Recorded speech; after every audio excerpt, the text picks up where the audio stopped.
Wala pa pula. على رسول الله وعلى آله وصحبه وبعد. السلام عليكم ورحمة الله وبركاته. Assalamu warahmatullahi wabarakatuh. Ang tao dito sa mundo, kadalasan, nakakaramdam siya ng lungkot. Nalulungkot siya dahil sa mga nagdaang mga pagsubok sa kanya ng Allah subhanahu wa ta'ala. Nalulungkot siya dahil sa mga makabutong bagay na hindi niya nakamit. Nalulungkot siya dahil may mga oras na pinagsisisihan niya na bakit hindi niya nagawa ang mga gawaing mga pagsama kay Allah subhanahu wa ta'ala. Kaya nagsabi ang Allah subhanahu wa ta'ala sa banal na Quran, innal ladhina amanu, katotohanan, innal ladhina qalu, katotohanan, ang mga taong sinabi nilang Rabbuna Allah, sinabi nilang ang aming Panginoon ay ang Allah, ang aming pinaniniwalaan ay ang Allah subhanahu wa ta'ala, ang aming paninindigan ay ang relihiyong Islam. Innal ladhina qalu Rabbuna Allah thumma istaqamu, pagkatapos nilang maniwala kay Allah subhanahu wa ta'ala, istaqamu, naging matuwid sila sa kanilang pananampalataya, naging matuwid sila sa kanilang paniniwala, naging matuwid sila sa kanilang pagsamba.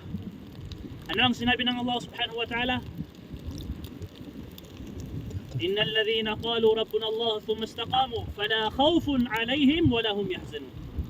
Ang mga taong ito, wala silang mararamdaman na pangamba at hindi sila mangangamba sa araw na tayo ay bubuhayin ng Allah subhanahu wa ta'ala.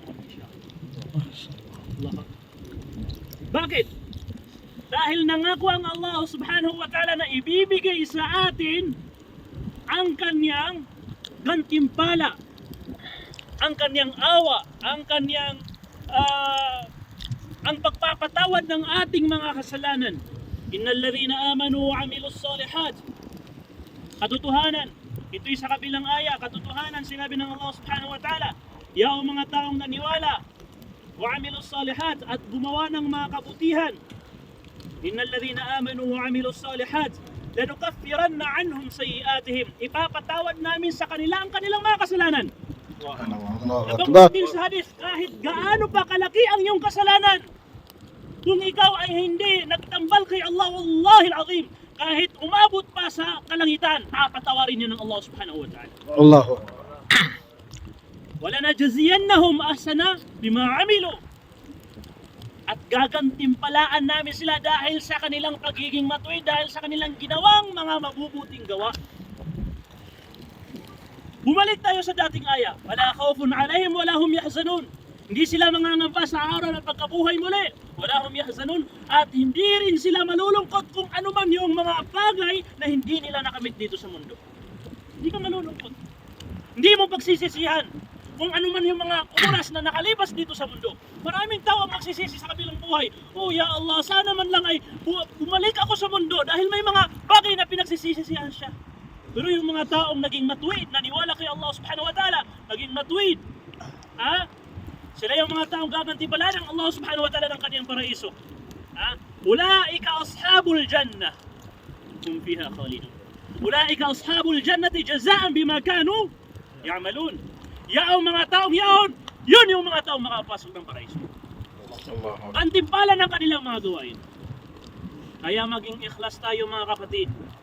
Kasama sa mga utos ng Allah subhanahu wa ta'ala at mahal na propeta sallallahu alaihi wasallam ay ang magipagkaibigan sa mga tao mga salih. Kasama sa mga bagay na ginagawa nating pagsamba ay ang pagkakapatiran natin. Ito'y palagi nating itatag sa ating puso at isipan na tayo ay nagkakapatiran para kay Allah subhanahu wa ta'ala, hindi sa personal na interest natin. So, yung bagay na yan, yung pagkakapatiran natin, maliban ba sa mga nararamdaman mo na saya, sigla dahil nakikita mo si fulan, gagantimpalaan ka pa ng Allah subhanahu wa ta'ala.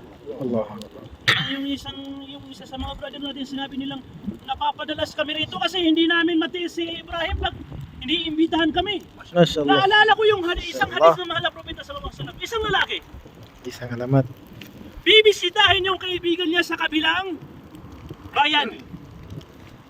Nagpadala ang Allah subhanahu wa ta'ala ng anghel upang subukan ang lalaking ito. Tanungin mo ang lalaking ito kung bakit siya bibisita sa kabilang bayan. Allahu Akbar. Yung anghel na inutusan ng Allah subhanahu wa ta'ala, nagmukhang tao. Nagkita sila sa daan patungo sa bayan na yaon na kung saan nandun yung kaibigan niya. Sabi niya, ya fulan. O fulan, saan ka papunta? Sabi niya, doon sa kabilang bayan. Bakit? Sabi niya, may kapatid, may kaibigan ako doon. Sabi niya, bakit ka pupunta doon? May sakit ba ang iyong kapatid, kaibigan? Wala. May kailangan ba ang iyong kaibigan? Wala. So bakit ka pupunta doon? Pupunta ako doon dahil mahal ko ang kapatid kong yaon sa pananampalatayang Allahu Akbar. Subhanallah. At sasabihin ng malaika, ipinapaabot sa iyo ng Allah subhanahu wa ta'ala na minamahal ka rin ng Allah tulad ng pagmamahal mo sa iyong kapatid. Allahu Akbar. Kaya maging ikhlas tayo mga kapatid. Maging malinis yung intensyon natin, hindi sa mga personal interest natin dito sa mga makamundong bagay, hindi sa mga salary natin, hindi dahil sa mga gawain natin. Para kay Allah subhanahu wa ta'ala. Inshallah subhanahu wa ta'ala, ipapasok tayo sa kanyang paraiso tulad ng pagtitipon-tipon natin dito bi'idhnillah subhanahu wa ta'ala. Wa sallallahu alaihi ala nabiyina Muhammad. Wassalamu alaikum wa rahmatullahi wa barakatuh. Waalaikumsalam warahmatullahi wabarakatuh.